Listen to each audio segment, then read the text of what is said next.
Colosas Kapitulo 3, versikulo 16. Manahanan nawang sagana sa inyo ang salita ni Kristo.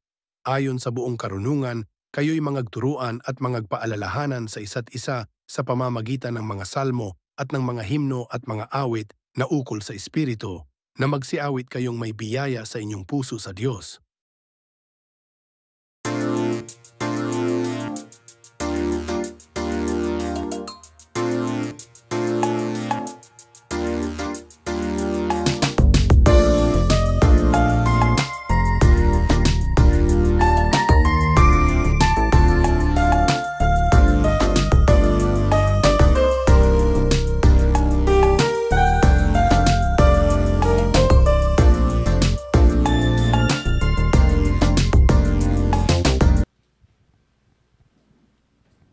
Amen. Palakpakan natin ang Panginoon. Welcome to Smyrna Christ Church, mga kapatid. Muli na naman tayo ay maglingkod sa Panginoon. Kaya ang ating topic, Diyos muna, higit sa lahat. Lahat ng bagay ay kailangan natin, pero ang Diyos ang number one para sa ating mga puso. Amen! Yes, Lord. At muli nating basahin ang sinabi ng ating Panginoon sa Marcos Kapitulo 12, ang key verse natin, mga kapatid. At ibigin mo ang Panginoon mong Diyos ng buong puso mo at ng buong kaluluwa mo at ng buong pag-iisip mo at ng buong lakas mo. Yan ang mensahe. Nabigyan natin ng buhay, dyan po iikot ang ating pagsalusaluhan, mga kapatid. Dahil mayroon pong ibinigay ang Diyos na tungkulin bawat isa sa atin, kaya Diyos muna higit sa lahat ang ating ebanghelyo. Manalangin muna tayo, mga kapatid. Iyuko po natin ang ating mga ulo, tanda ng ating pagpakumbaba sa Panginoon. O Diyos na makapangyarihan sa lahat, dumadalangin po kami sa oras na ito, nitong aming pagtitipon, na ikaw ay mamamagitan sa amin sa tulong ng iyong banal na Espiritu, upang ikaw ay sambahin, papurihan, pasasalamatan sa lahat ng bagay na aming natamo ngayon, Panginoon. Salamat, Panginoon, sa mga nandirito at patuloy na hinihipo mo ang kanilang mga puso, buong kaluluwa na kanila'y nagsisilbit, naglilingkod sa iyo, Panginoon, upang mapatunayan na ikaw ang pinaglilingkuran, ikaw ang makapangyarihan sa lahat ng dako, sa lahat ng mga gawain ngayon, Panginoon, sa buong mundo. Ikaw po ang nagbigay sa kanila ng sapat na karagdagan ng kaalaman at karunungan upang sambahin at pupurihin ka, Panginoon. Salamat, O Diyos! Binabalik namin ang kapurihan at pasasalamat sa pangalan ng aming Panginoon Jesucristo. Ang lahat ay magsabing, Amen and Amen. Kaya, mga kapatid, ang ating pasasalamat sa Panginoon na nandirito tayong lahat.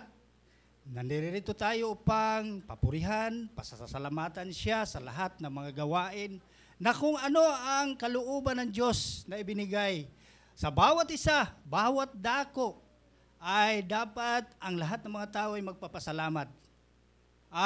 Binagyo na ba kayo, mga kapatid? Binagyo na mga pagsubok? Siguro ang mga ibay sa pantake nating pananampalataya ay nandun sila sa bagyo na literal.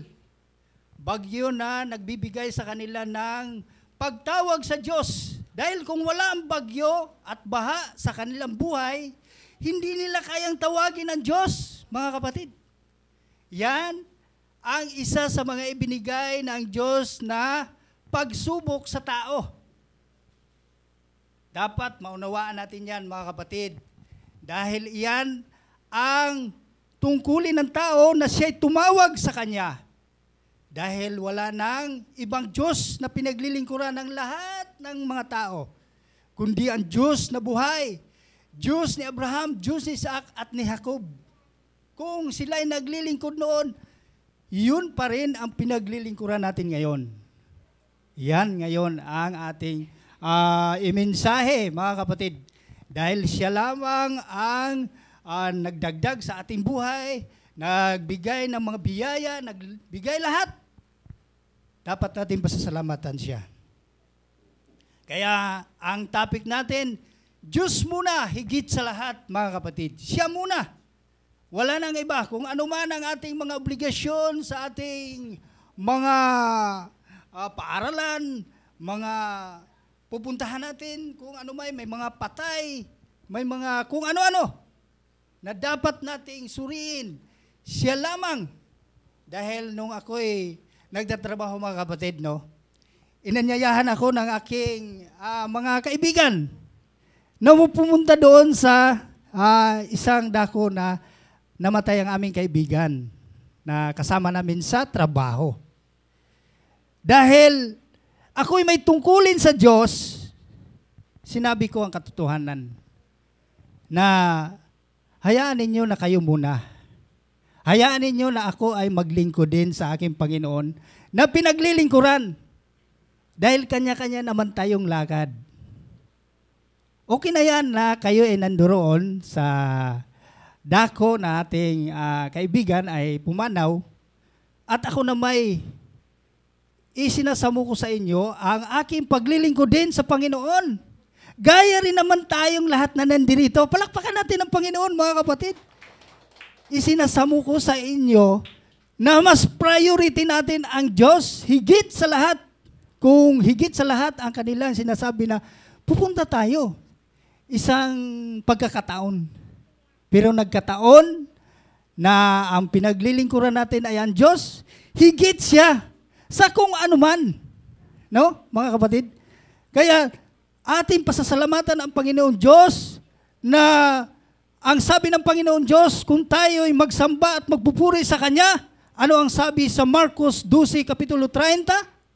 At ibigin mo ang Panginoon mong Diyos ng buong puso mo, at ng buong kaluluwa mo, at ng buong pag-iisip mo, at ng buong lakas.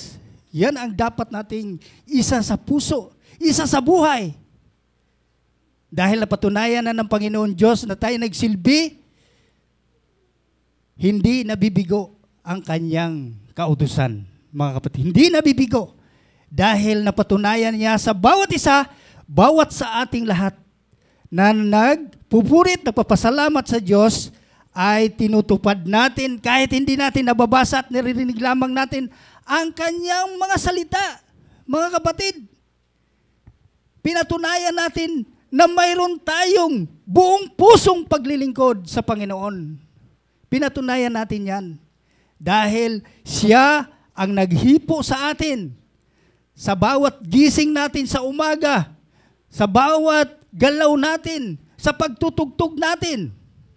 Yan ang gusto ng Diyos, mga kapatid. Kaya yung ibang mga taong may mga pagsubok sa buhay, kaya ginawaan sila ng ganon ng Diyos dahil upang sila'y makatawag. Mga kapatid, upang sila'y makakaintindi na sila'y mahal ng Diyos. Lalo pa tayo ngayon na nandirito na inuuna natin ang Diyos, mga kapatid. Kahit sa noong unang panahon pa, yung mga taong naglilingkod, yung mga unang mga taong na sila'y naging Kristiyano, sa panahon ng mga taong binasbasan ng Panginoon Diyos.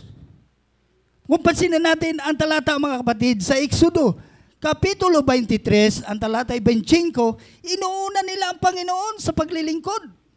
Dahil alam nila na yun ang tutulong sa kanila.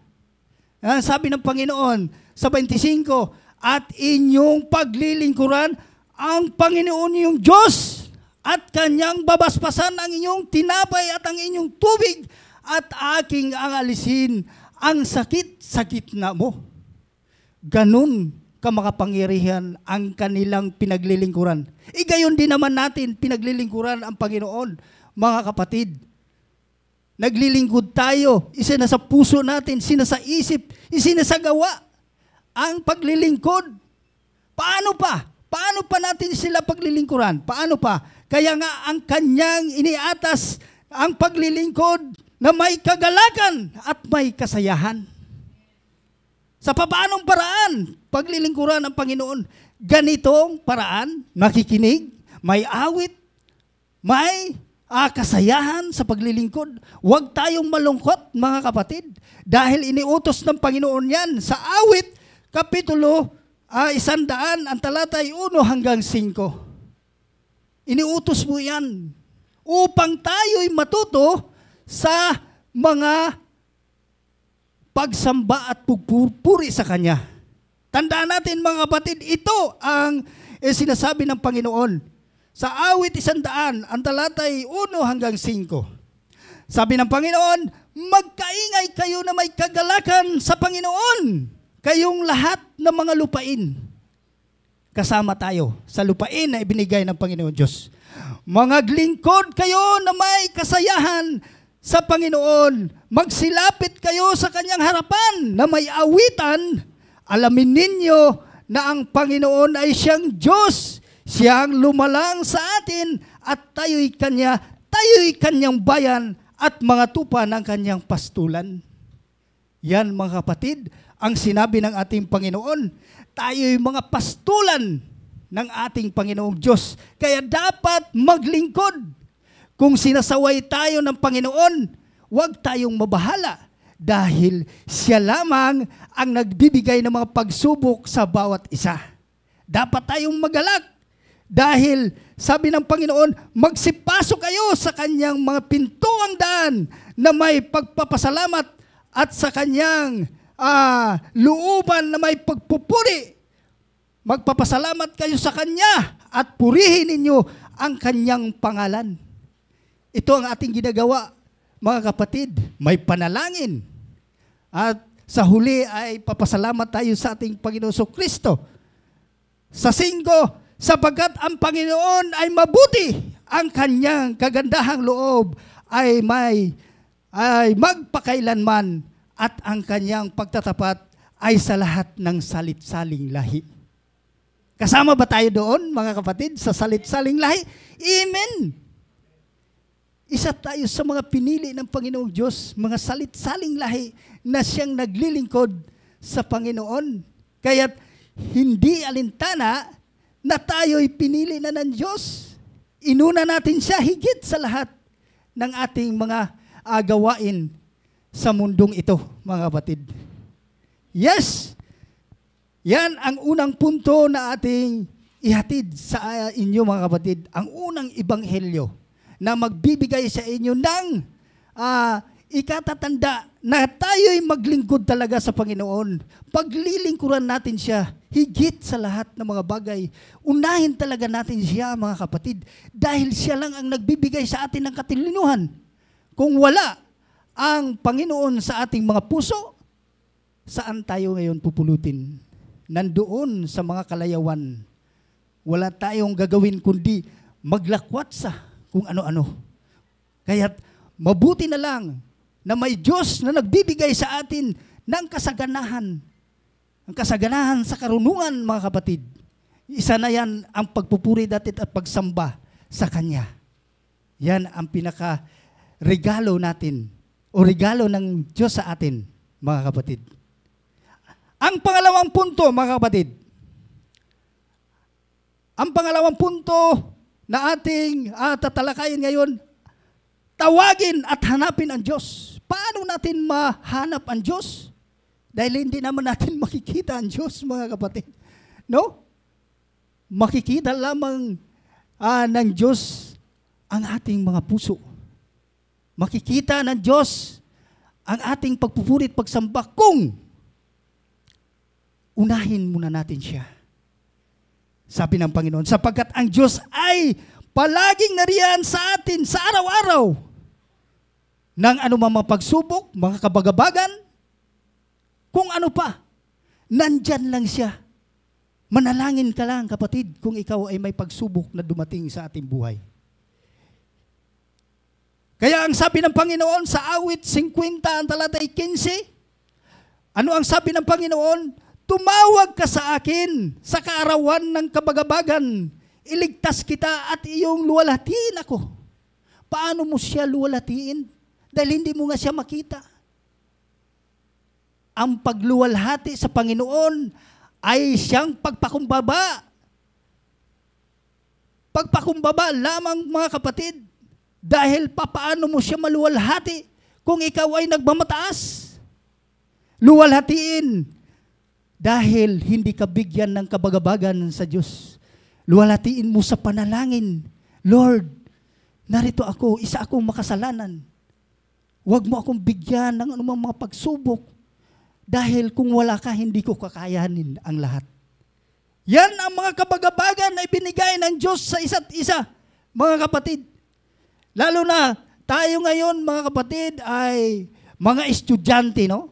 Estudyante. Kailangan ang isang estudyante ay marunong makisama sa kanya mga kaklase dahil hindi niya alam na siya'y gipit. Hindi niya alam na siya'y walang-wala. Kung manalangin ka sa Panginoon, mayroon ibibigay ang Panginoong Diyos na tao o kaklase mo sa iyong hinihingi sa Panginoon. Dapat mong ibigay ang lahat ng mga kabagabagan sa iyong buhay, mga kapatid. Dahil iyan ay mga pagsubok sa atin. Ang sabi ng Panginoon, hanapin mo muna siya. Hanapin mo sa pamamagitan ng iyong pagsamba. Pagsamba at pagpupuri. Yan ang gusto ng Diyos, mga kapatid. Gawa 17, ang talatay 27, upang kanilang hanapin ang Diyos, baka sakaling maapuhap nila siya at siya'y masumpungan, bagaman hindi siya malayo sa bawat isa sa atin. Hindi siya malayo, mga kapatid. Nandito lang siya sa gitna natin. O 2-3 na nag-uusap ay nasa kalagitnaan siya, mga kapatid. Huwag tayong mag-atubili na tumawag sa Kanya. Huwag tayong magsawa. Ituro natin sa Panginoon. Kaya nga nandito tayo upang matuto tayong paano ba sambahin ang Panginoon Diyos. Sambahin lang ba siya sa mga bagay na nakikita? Hindi po. Sambahin siya sa mga bagay na spiritual. Sambahin siya sa mga awitin, pagpupuri. Masaya ka sa paglilingkod. Yan ang gusto ng Diyos, mga kapatid. Sa Deuteronomio, Kapitulo 4, ang talatay 29, ngunit mula roon ay inyong hanapin ang Panginoon mong Diyos at inyong masumpungan kung inyong hahanapin siya ng buong mong puso at ng buong kaluluwa. Masusumpungan mo lang daw ang Panginoong Diyos, mga kapatid, kung ikaw at ang iyong puso ay malinis, mga kapatid. Buong puso kang maglingkod dahil tayo'y binigyan ng Panginoon Diyos ng anumang bagay dito sa daigdig na ito. Pasasalamatan natin siya dahil wala nang ibang makakatulong sa ating pagpupuri at pagsamba. Siya lang ang Diyos na pinaglilingkuran ng lahat ng mga tao, mga kapatid. Yan ang ikalawang punto na ating ipagtapat sa inyong lahat, mga kapatid. Pangatlong punto, mga kapatid, magtiwala at papurihan ang Diyos. Magtiwala, sabi ng Panginoon. Ang salitang magtiwala, yan ang pinakahigit na dapat mong pagkatiwalaan ng Diyos na siyang nagbigay sa iyo ng mga blessings. No? Ang blessings na ito ay hindi lang malalaman mo na darating sa iyong buhay. Hindi mo iniisip na kung ang isang tao'y magtiwala at magpupuri sa Panginoong Diyos, siya ay magkakamit ng gantimpala sapagkat siya'y Diyos na aking pastor na pinaglilingkuran. Amen? Siya ang pastor na siyang nagbibigay ng sagana ng lahat ng anumang kinakailangan ng bawat isa. Awit 23:1-6, mga kaibigan, mga kapatid, at mga kapananampalataya. Sabi ng ating Panginoon sa 23, ang talatay 1-6, kung iyong pakinggan, ito ang pangatlo nating katotohanan na ibinigay sa atin ng Panginoon Diyos, mga kapatid. Ang Panginoon ay aking pastor, hindi ako mangangailangan. Kanyang pinahiga ako sa sariwa at pastulan. Pinapatubayan niya ako sa siping na mga tubig ng pahingahan. Kanyang pananauli ang aking kaluluwa. Pinapatubayan niya ako sa mga landas ng katuwiran alang-alang sa kanyang pangalan. Yan ang gusto ng Diyos, mga kapatid. Oo, bagaman ako'y lumalakad sa libis ng lilim ng kamatayan, wala akong katatakutan, kasamaan. Sapagat ikaw ay suma sa akin, ang iyong pamalo at ang iyong tungkod ay nagsisialiw sa akin. Kaya hindi ninyo nararamdaman, mga kapatid, na tayo ay mga lingkod ng Panginoon? Pinapalo, paminsan-minsan yan. Gaya ng ating mga anak na minsan papaluin. Hindi naman lahat ng araw ay papaluin, paminsan-minsan lang naman. Yan ang sabi ng Panginoon. Ang kanyang pamalo ay mga salita. Mga salita, mga kapatid. Inyong pinaghandaan ako ng dulang sa harap ko, sa harapan ng aking mga kaaway. Iyong pinahiran ang aking ulo ng langis, ang aking saro ay inaapawan.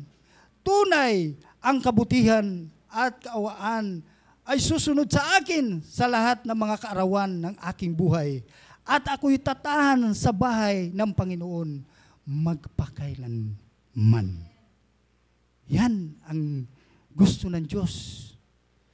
Siya ang ating pastor. Siya ang ating Diyos na pinaglilingkuran.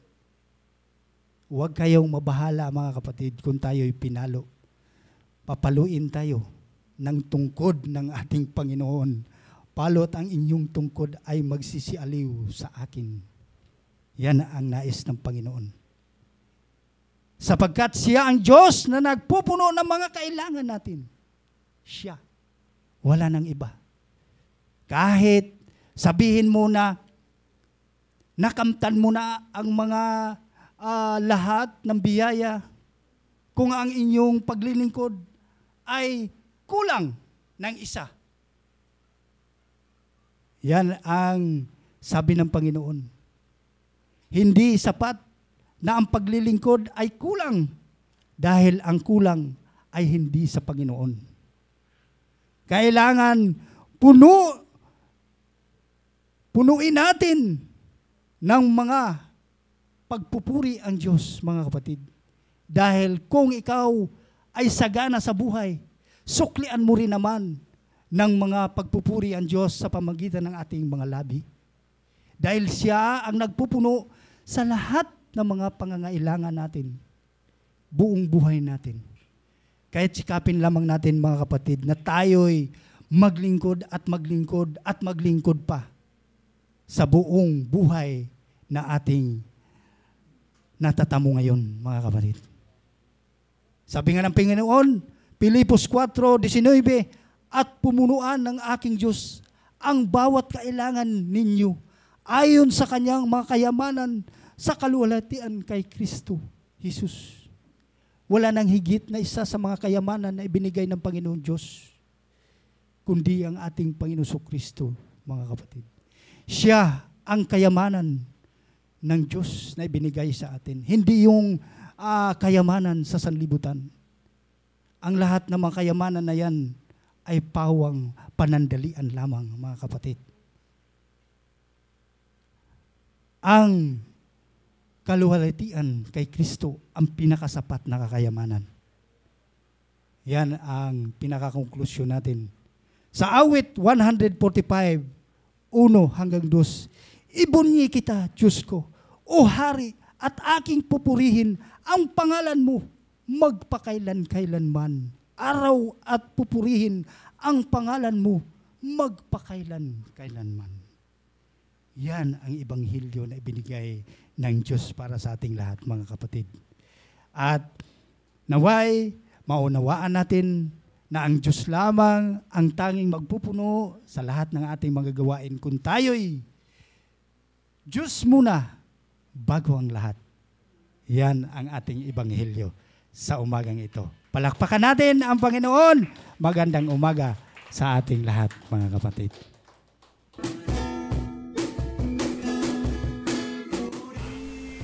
Ang kapayapaan ay iniiwan ko sa inyo. Ang aking kapayapaan ay ibinibigay ko sa inyo. Hindi gaya ng ibinibigay ng sanglibutan ang ibinibigay ko sa inyo. Huwag magulumihanan ng inyong puso, ni matakot man. Layuan ninyo ang bawat anyo ng masama, at pakabanalin kayong lubos ng Diyos din ng kapayapaan. At ang inyong espiritu at kaluluwa at katawan na ingatang buo, na walang kapintasan sa pagparito ng ating Panginoong Hesus.